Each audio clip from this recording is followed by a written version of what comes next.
Всем привет! Давайте сегодня приготовим салат из редьки с икрой. Для этого возьмем редьку. Редьку можно взять любую или сделать микс, как это сделал я. Натрем на терке редьку дайкон, редьку маргеланскую.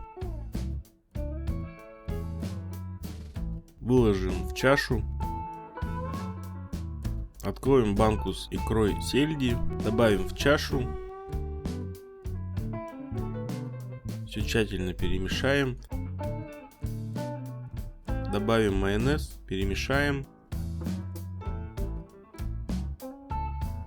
Посолим по вкусу. Оставим на час в холодильнике. Через час наш салат будет готов. При подаче перемешаем с сухарями. Приятного аппетита! Кому понравился рецепт, ставьте лайк. Подписывайтесь на канал Рецепты на выбор. Делитесь с друзьями в социальных сетях. Всем до новых встреч!